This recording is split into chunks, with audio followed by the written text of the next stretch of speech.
ఆవేశం ఇది ఒక మలయాళం మూవీ. ఈ మూవీ 2024 ఏప్రిల్ 11న థియేటర్స్ లో రిలీజ్ అయింది. ఈ మూవీ దాదాపు 150 కోట్లకు పైగా కలెక్షన్స్ రాబట్టింది. ఈ మూవీని జీతూ మాధవన్ తీశారు. ఫహద్ ఫాజిల్ ఈ మూవీలో మెయిన్ లీడ్ గా నటించారు. ఈ మూవీ ఇప్పుడు ప్రైమ్ వీడియోలో మే 9 నుంచి స్ట్రీమింగ్ కు వచ్చింది. ఈ మూవీ స్టోరీ విషయానికి వస్తే అజు, బీబీ అండ్ శాంతన్ కేరళ నుండి ఏరోనాటికల్ ఇంజనీరింగ్ లో డిగ్రీ చేయడం కోసం బెంగళూరుకి వస్తారు. వాళ్ళ కాలేజీలో జరిగే ర్యాగింగ్ మరియు సీనియర్స్ గురించి తెలియని వారు సీనియర్స్ తోనే గొడవలు పెట్టుకుంటారు. అది సహించని సీనియర్స్ వాళ్ళ ముగ్గురిని వాళ్ళ ప్లేస్ కు తీసుకువెళ్లి సీనియర్స్ పవర్ ఏంటో చూపిస్తారు. వాళ్ళని కొడుతూ అవమానిస్తారు. దీనికి అంతటికి కారణమైన గ్యాంగ్ లీడర్ అయిన కుట్టి మీద ఎలాగైనా రెవెంజ్ తీర్చుకోవాలి అనుకుంటారు. వారి సీనియర్స్ మీద ఇక్కడ లోకల్ సపోర్ట్ తోనే మనం వాళ్ళని ఏమైనా చేయగలం అని తెలుసుకుంటారు. వీళ్ళందరూ కలిసి వాళ్ళ సీనియర్స్ మీద రెవెంజ్ తీర్చుకున్నారా లేదా అనేదే మెయిన్ స్టోరీ. ఈ రివ్యూలో స్పాయిలర్స్ ఏమీ ఉండవు కాబట్టి వీడియోని ఎండ్ వరకు చూడండి. మూవీ అయితే చాలా బాగుంది ఫ్రెండ్స్. మూవీ స్క్రీన్ ప్లే గానీ క్యారెక్టర్స్ ఇన్వాల్వ్మెంట్ గానీ బాగా చూపించారు.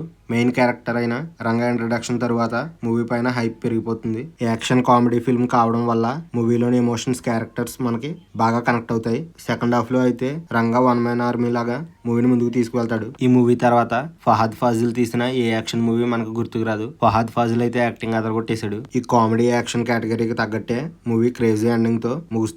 ఇంతకు మించి ఈ మూవీలో ఏ పార్ట్ ని టచ్ చేసినా స్పాయిలర్స్ అయిపోతాయి. అందుకే ఈ వీడియోకి ఇంతే గైస్. మరో కొత్త వీడియోతో మళ్ళీ కలుసుకుందాం. మా ఛానల్లో వీడియోస్ కానీ మీకు నచ్చినట్లయితే please like, share and subscribe. మా మూవీ టెక్స్ట్ ఛానల్ సబ్స్క్రైబ్ చేసుకోండి.